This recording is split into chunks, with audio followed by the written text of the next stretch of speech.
இந்த விஷயத்துல வில்சன் சொல்ற ஒரு பாயிண்ட்ன்றது அந்த தரப்பில் இருந்து எந்த பதிலுமே இல்லை. சந்திச்சோம்னு இல்ல, சந்திக்கலன்னு இல்ல. இங்க இருக்கிற தமிழக பாஜக தலைவர்கள் நினைத்திருந்தால் உள்துறை அமைச்சருக்கு ஒரு போனை போட்டு தெரிஞ்சுக்கலாம் என்னங்க நடந்துதான். அவங்களே என்ன எல்லாரும் ஒட்டுமொத்தமா என்ன நடந்ததுன்னு எங்களுக்கு தெரியாதுங்க அப்படின்லாம் முடிச்சாச்சு. ஆனா வில்சன் சொல்றது செங்கோட்டையன் அவர்கள் இப்ப மோடியோ ஷாவோ அப்படி இருக்காங்கன்னு சொல்ல அது பொய்ன்றார். அப்படி ஒண்ணு இல்லவே இல்லை, அவங்க தெளிவுபடுத்திட்டாங்க அப்படின்றதான் வில்சன் சொல்றாரு. பாரதிய ஜனதா கட்சி ஒரு மிகப்பெரிய தேசிய கட்சி, 3 முறை இந்த தேசத்தை ஆண்டு கொண்டிருக்கிற கட்சி, பல்வேறு மாநிலங்களில் ஆட்சி அதிகாரத்தில் இருக்கிற கட்சி. அந்த கட்சியினுடைய முதன்மை முகமாக இருக்கிறவர் அமித்ஷா. அவரை நான் ஒரு மாநிலத்தின் தலைவர், பல முறை சட்டமன்ற உறுப்பினராக அமைச்சராக இருந்தவர், அண்ணா திராவிட முன்னேற்ற கழகத்துடைய தலைமை செயலாளர், அமைப்பு செயலாளர், பல்வேறு பொறுப்புகளில் இருந்த ஒருத்தர் நான் அமித்ஷாவை சந்தித்து பேசினேன் என்று சொல்லுவது பொய் அப்படின்னா, திரு எடப்பாடி பழனிசாமி சொன்னார்ல 6 பேர் என்னை சந்தித்ததாக சொன்னது பச்சை பொய்ன்னு, அந்த பச்சை பொய்யில் தான் இதை சேர்க்கணும். அதே மாதிரி இங்கிருந்து டெல்லியில் போய் அதிமுக ஆபீஸை பார்க்க போறேன்னு 4 கார் மாறி போய் அங்கே போய் பார்த்துட்டு வந்தார்ல. சட்டமன்றம் நடக்கிற பொழுதே அமித்ஷாவை அழைக்கிறார், நீங்க வரணும்னு சொன்ன போது வேலுமணிட்ட எடப்பாடி சொல்றார், எங்க சட்டசபை கூட்டம் நடந்துகிட்டு இருக்கு, எதுக்குங்க அங்க போகணும், சபை முடிஞ்சோடனே போலான்னு. இல்ல டேட் கொடுத்துட்டாரு, டைம் ஃபிக்ஸ் ஆயிடுச்சு, நீங்க வாங்கன்னு டெல்லிக்கு தூக்கி கொண்டு போய் உட்கார வச்சு உடன்பாடு வச்சாங்க. பாஜகவினுடைய நோக்கம் என்ன தெரியுமா? தமிழகத்தில் திராவிட முன்னேற்ற கழக ஆட்சியை அகற்ற வேண்டும். சனாதனம் என்கிறார்கள், பாசிச பாஜக என்கிறார்கள். இந்தியாவில் இருக்கிற எந்த மாநிலத்தில் இருக்கிற மாநில கட்சி, ஆட்சி கட்சியோ எதிர்கட்சியோ பாஜகவை இந்த அளவுக்கு விமர்சிக்கவில்லை. எனவே திராவிட முன்னேற்ற கழக ஆட்சியை அகற்ற வேண்டும் என்கிற ஒற்றை குறிக்கோளோடு பாஜக இருக்கு. அப்ப அந்த பாஜக திமுகவை வீழ்த்துவதற்கான வலிமை யாருக்கு இருக்கிறது? அண்ணா திராவிட முன்னேற்ற கழகம். எந்த அண்ணா திமுக? ஒன்றுபட்ட வலிமை மிக்க அண்ணா திராவிட முன்னேற்ற கழகம் இருந்தால் மட்டுமே வீழ்த்த முடியும். ஒரு விளக்கம் வில்சன் குறுக்கிட விரும்பினார். நேரம் தான் இதுல பழனிசாமி அவங்க போய் பார்த்ததை அமித்ஷாவும் ஒத்துக்கிட்டு உடனே போட்டோ போட்டார், அந்த கருத்து இருந்தது. ஆனா செங்கோட்டையன் அவர்களை பார்த்ததை பத்தி எந்த கருத்தும் இல்ல. நான் வெளியே வாசல்லே நின்று பேட்டி கொடுத்தார் எடப்பாடி. அதை தொடர்ந்து கூட்டணி இல்ல ஒரு நம்பகத்தன்மையற்ற மனிதராக திரு எடப்பாடி பழனிசாமி இருக்கிறார் என்பது பாஜக இன்னும் முற்றும் முழுவதுமாக உணர்ந்திருக்கிறது. பாரதிய ஜனதா கட்சியோடு தேர்தல் உடன்பாடை வைத்துவிட்டு இன்று பாஜகவுக்கு எதிரான கொள்கை விரோதிகள், தத்துவார்த்த விரோதிகளை தன் கூட்டணிக்கு அழைக்கிறார் என்கிற பொழுது இந்த விஷயத்தில் அண்ணா திராவிட முன்னேற்ற கழகத்தை ஒருங்கிணைப்பதற்கு ஒருவரை அழைத்து பேசுகிறார் என்றால் அதை வெளிப்படையா சொல்லுவதற்கு பாஜக விரும்பல, பாஜக தலைமை விரும்பல. இன்னொரு விஷயம், ரகசிய திட்டம். ஆமா, இன்னொரு விஷயம் இருக்கு. நீங்க இதுவரையிலும் தென் மாவட்டங்கள்ல இருந்து திரு ஓபிஎஸ், திருமதி சசிகலா, தினகரன் ஆகியோர் அவங்க முக்குளத்தோர்னு முத்திர குத்திட்டாங்க. அதனால திரு எடப்பாடிக்கு எதிராக யாரை கொண்டு வர வேண்டும், யாரால் இது சாத்தியம் என்று பாஜக உணர்ந்து அவர்களுக்கு கிடைத்த தகவலின் அடிப்படையில் கொங்கு மண்டலத்தில் இருந்தே ஒருத்தரை எடுத்து நாம இத பண்ணுவோம். வில்சன் கேட்டதுக்கான அதுதான் பதில். யார் உளவாளியாக மாறக்கூடிய வாய்ப்பு இருக்கிறது? இல்ல இதுல உளவாளி எட்டப்பாடாக வசதியாக முடியும். எவனும் எட்டப்பாடாக உளவாளியாக இல்ல. அதுதான் சொல்றேன். ஒற்றுமைக்கு யார் எட்டப்பன்? சாமா அதிமுக ஒற்றுமை சீர்குலைக்கிறதுக்கு யாரு எட்டப்பன்? எதுக்காக அவர் சாது மிரண்டால் காடு கொள்ளாதுன்னு சொல்லுவாங்க. கேஎஸ் செங்கோட்டையன் மிரண்டுட்டார், இனி அடிச்சு ஆட ஆரம்பிப்பார். ஒவ்வொரு தகவல்களாக வெளியில வரும். இன்னொரு தகவலும் பாஜக போயிருக்கு. இந்த அண்ணா திராவிட முன்னேற்ற கழகத்திற்கு திரு எடப்பாடியை அந்த கட்சி பொறுப்புகளுக்கு கொண்டு அவரை அடையாளப்படுத்தியதில் முக்கிய பங்கு திரு செங்கோட்டையனுக்கு இருக்கிறது. அந்த கொங்கு மண்டலத்தில் செல்வாக்கு மிக்க, கொங்கு மண்டலம் மட்டுமல்ல, இந்த தமிழகத்தில் இருக்கிற அத்தனை இந்த 12,600 கிராம ஊராட்சிக்கு உட்பட்ட 1.25 லட்சம் கிளை அமைப்புகள் அதிமுக, அந்த 1.25 லட்சம் கிளை அமைப்பில் இருக்கிற ஒவ்வொருவனுக்கும் செங்கோட்டையனு தெரியும். இல்ல அந்த இடத்தில் துரைக்கர்ணா, இதுல பாஜக விரும்பலாம், ஒருவேளை நான் சொல்றது ஒருவேளை விரும்பினா கூட பழனிசாமி அவங்களோட அப்ரோச் எப்படி இருக்கு, நான் எடுத்த முடிவு தான், அதுல நான் உறுதியா இருப்பேன். 24 நாடாளுமன்ற தேர்தல் மோடி அவர்களுக்கு முக்கியமானதாக இருந்தாலும் கூட நான் விருப்பப்பட்டா கூட்டணி, இல்லன்னா இல்லன்ற அந்த அசட்டிவ்ல தானே அவங்க இருக்கிறாங்க. இல்ல அதான் அந்த வரட்டு பிடிவாதம் தான் கட்சியை அழிவு பாதையை கொண்டு செல்கிறது அப்படிங்கிற கருத்தாக்கத்துக்கு வந்திருக்காங்க. இல்ல பாஜக என்ன செய்ய முடியல. இப்ப நீங்கள் உங்கள் அளவில் அழுத்தம் கொடுங்கள், பீகார் எலெக்ஷன் வந்தோடனே நான் பாத்துக்கிறேன் இருக்கார். இதே பிடிவாதம் நீடித்தால் திரு எடப்பாடி இல்லாத அதிமுக உருவாகும். கடந்த 2 மாதமா இதை நான் சொல்லிட்டு இருக்கேன். நிச்சயமா செய்யும். ஏனென்றால் அவர்களுக்கு இந்த தேர்தலில் திராவிட முன்னேற்ற கழகத்தை வீழ்த்தக்கூடிய அளவிற்கு ஒரு வலிமையா வரும். நீங்க அரசியலில் நீங்க சொல்றது பாஜக விடாதீங்க. அரசியல்ல எப்போது வேண்டுமானாலும் எது வேண்டுமானாலும் நடக்கலாம். அது இது நடக்கும் அது நடக்குங்கிற மாதிரி எல்லாம் இல்ல. ஒவ்வொரு இந்த அண்ணா திராவிட முன்னேற்ற கழகம் என்கிற முழு நிலவை கொஞ்சம் கொஞ்சமா தேய்ச்சு அமாவாசை இடத்துக்கு கொண்டு போயிட்டாரு குற்றச்சாட்டு. கட்சியை வழிநடத்துவதே அவருடைய மகனும் மைத்துனனும் ரெண்டு பக்கமும் வழிநடத்துறாங்கிறாரு. அப்ப நீங்க பாஜக விடாதுன்றீங்க. பீகார் தேர்தலுக்கு பிறகு பாஜக பயன்படுத்துது அப்படின்ற பார்வையை மட்டும் பாக்குறீங்களே.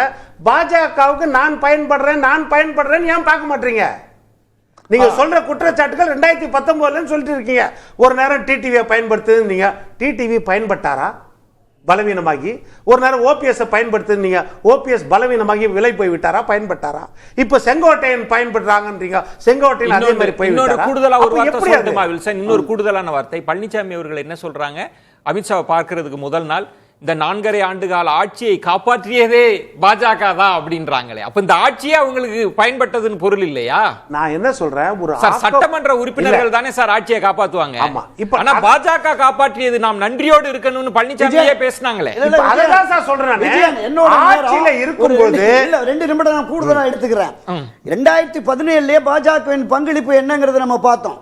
4.5 ஆண்டுகளாக நான் முதலமைச்சராக இந்த அதிமுக ஆட்சி தொடர்வதற்கு எனக்கு உதவி செய்தவர்கள் திரு எடப்பாடி சொன்னார்ல, நான் அந்த நம்பிக்கையோடு விசுவாசத்தோடு இருப்பேன்னு. 2024 அந்த நம்பிக்கை விசுவாசம் எங்க போகுதுன்னு கேட்டாங்க. 2024 தேர்தல் முடிஞ்சோடனே வேலுமணி உட்பட முக்கிய பிரமுகர்கள் என்ன சொன்னாங்க? நாம தப்பு பண்ணிட்டோம், பாஜகவோடு இணைந்திருந்தால் 15-20 இடங்கள் வெற்றி பெற்று 4-5 அமைச்சர்கள் அதிமுக அமைச்சர்கள் டெல்லியில இடம் பெற்றிருப்போம் பேசுறாங்கல்ல. அதை தாண்டி ஈரோடு கிழக்கு தேர்தலில் கட்சியை ஒற்றுப்படுத்த வேண்டும் என்பதற்காக தான் திரு ஓபிஎஸ் அவர்களை விலகச் சொல்லி, திரு டிடிவி தினகரனை விலகச் சொல்லி அதிமுக அவர் இடைத்தேர்தலை வெற்றி பெறட்டும் என்று திரு எடப்பாடியுடைய சொந்த பூமி, எங்க அம்மா பிறந்த பூமி, இங்க நான் வெற்றி பெறுவேன்னாரு. என்ன பண்ணாரு? வெறும் 16,000 ஓட்டு. இப்ப இந்த இதுல ஒன்று பாஜக இந்த ஒற்றுமைப்படுத்துதல்ன்றதுல விட்டுறாதுன்றதுதான் துரைக்கர் நான் சொல்றது. அது ஒற்றுமைப்படுத்தாம திமுகவை வீழ்த்த முடியாது. ஒற்றுமைன்ற வார்த்தையே அடிப்படை தப்பு. வெளியேற்றப்பட்டவர்களை சேர்ப்பார்களா? இதுதான் கேள்வி. இல்ல அவர்கள் 4 அணி அமைப்பார்களா? வெளியேற்றப்பட்டவர்களை சேர்த்தால் தான் வெற்றி முக்கியம் பேசுறாங்க. இல்ல நம்ம பாத்துறோம் அந்த அரசியல் 53 ஆண்டு வரலாறுல புரட்சி தலைவர் எம்ஜிஆர் தனக்கு எதிரானவர்களை எல்லாம் சேர்த்தார். வெற்றி முக்கியம். இப்போ என்ன சொன்னாரு? ஜெயலலிதா அவர்கள் தன்னை எதிர்த்தவர்களை எல்லாம் சேர்த்தார். காரணம் வெற்றி முக்கியம். சேர்த்திருந்தாலும் தோற்று போன்றார். வெற்றி முக்கியம். இதுல ஒரு பாயிண்ட்காக அப்ப இப்ப நீங்க கட்சியில் இருந்தெல்லாம் கூட வெளியேற்றி இருக்கலாம். ஆனா பாயிண்ட் ஐயநாதன் அந்த புள்ளியில சொல்றாங்க, அவங்கள தவிர்த்துட்டு ஒரு அலைன்ஸ் இங்க பண்ண முடியாது. பாஜக அப்படி விட்டுறாதுன்றதுக்கு என்ன பார்வை? அதுல பாஜக தான் முடிவெடுப்பாங்கன்றது. சார் பாஜக கூட இருந்தது தானே சார் டிடிவி, பாஜக கூட இருந்தவர் தானே sir OPS. At the cost of OPS TTV தான் ஏடிஎம்கே எடப்பாடின்னு அவங்களுக்கு தெரியாதா? வந்து வெளியே போன பிறகு சார் என்ன வழி அனுப்புவதற்கு பேசல இருங்க. நீங்க வழி அனுப்புவதற்கு இல்லனா வரவேற்பதற்கு மட்டும் ஒரு பூச்செண்டை கொடுக்க வாய்ப்பு கொடுத்தா அது என் பாக்கியமா கருதுறேன்னு 3 முறை முதலமைச்சராக இருந்து சொன்னவரை புறந்தள்ளி விட்டு தானே சார் போறாங்க. துரைசாமி ரொம்ப நேரம் அமைதியா இதுல நான் வரேன். பாஜக என்ன நினைக்குதுன்றது தான் நமக்கு ரொம்ப முக்கியமானது. இப்ப துரைக்கர் நான் சொல்றது அப்படி விட்டுற மாட்டாங்க, அப்படி செங்கோட்டையன் அவர்கள்லாம் அழைச்சி பேசினாங்கன்னா அவங்களுக்கு பின்னாடி ஒரு திட்டம் இருக்கு அப்படின்னு.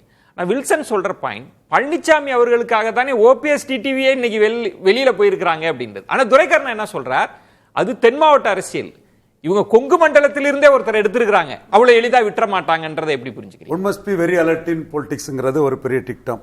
One must be very alert regarding Edappadi Palaniswami. ஒரு முறை அவங்க அனுபவிச்சுட்டாங்க.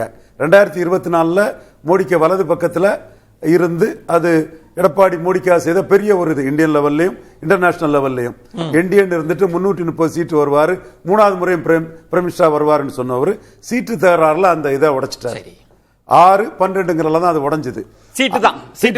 வேற எதுவும் இல்ல. மெட்டீரியல் பொலிட்டிக்ஸ்ல லாபம் தான், மற்ற பேச்சு அதெல்லாம் சும்மா ஒரு ஆப்டிக்ஸா பேசிக்கிறது தான், அதுல ஒண்ணு இல்ல. இதே எடப்பாடி பழனிசாமி தான் ஒற்றை தலைமை தான் அதிமுகவுக்கு பலம். ஓபிஎஸ் பிஜேபி ஆளுன்னு முத்திர குத்துனாங்க. ஆமா, வெளியேற்றின பிறகு நாங்க இதுக்காக தான் வெளியேற்றணும்னே சொன்னாங்க. பிஜேபி ஆளு முத்திர குத்துனாங்க. அவர் பிஜேபி ஆளா உள்ள இருந்து கட்சி தலைமை செயல்பட விடாம இருக்கிறாங்க. ஒற்றை தலைமை தான் கட்சிக்கு பலன்னாங்க.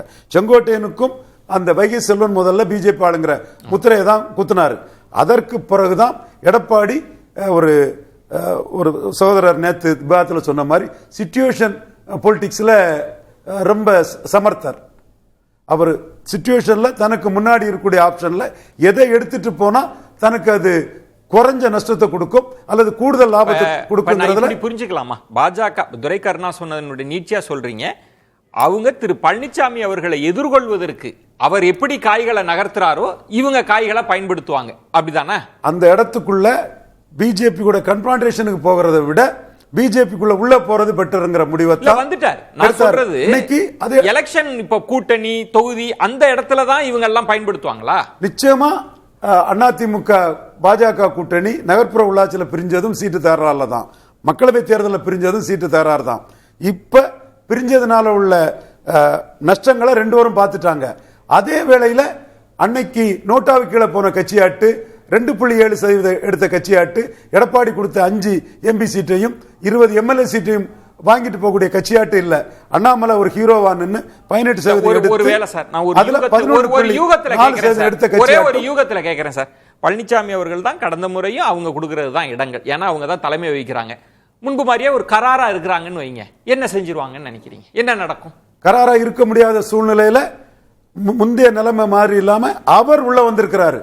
18% என்டிஏ மூலமா இன்னொரு அணி அமைச்சிருவாங்கிற அச்சத்துல வந்திருக்கிறாரு. செங்கோட்டையனால பிளவுபடுத்த முடியுங்கிறத வந்திருக்கிறாரு. 20 வந்ததுல அவங்க பெருமைப்படுறாங்க. எனக்கு ஒன்றுங்க, செங்கோட்டையன் அவர்கள் வந்திருக்காங்க, அவங்களோட ஆதரவாளர்கள். ஒரு கட்சி பிளவுன்னா அதனோட தன்மையே வேறு இல்ல ரவீந்திரன் துரைசாமி. உங்களுக்கு சரி பிளவுன்னு சொல்ல வரல. அவரால என்ன நடந்துரும் அப்புறம்? நான் சொல்றேன், சொல்லுங்க. அவர் கையில ஒரு பழப்பழத்தை கொடுத்து அனைத்து இந்திய அண்ணா திராவிட முன்னேற்ற கழகத்தின் வரலாறை பார்த்தவங்க நான் கடந்ததிலே நான் பதிவு பண்ணிட்டேன். இந்த கட்சியில முன்னாள் அமைச்சர்கள், முன்னாள் எம்பி, முன்னாள் எம்எல்ஏ, மாவட்ட நிர்வாகி, செயற்குழுன்னு சில 1000 பேர் அல்லது நகர ஒன்றியம் பேர் சில லட்சம் பேர் இருக்கலாம். இந்த 2,14,00,000 பேர் கார்டு கொடுத்திருக்கோன்னு சொன்னால 1.5 கோடி உறுப்பினர்கள் அதிமுக ஒன்றுபட வேண்டும் அப்படின்னு இருக்கான். அவன் கார்டை வச்சுக்கிட்டு வந்து மீடியால சொல்ல முடியாது எடப்பாடி பிடிக்கல அப்படின்னு. நான் சொல்றேன், இல்ல ஒரு விஷயம், திரு ஓபிஎஸ் அவர்களை சந்திக்கல, அதனால போயிட்டு அந்த ஓபிஎஸ் இன்னைக்கு சொல்லியிருக்காரு என்னோடு பாஜக நிர்வாகிகள் பேசிக் கொண்டிருக்கிறார்கள். எடுத்துட்டு நம்ம பேசலாம்.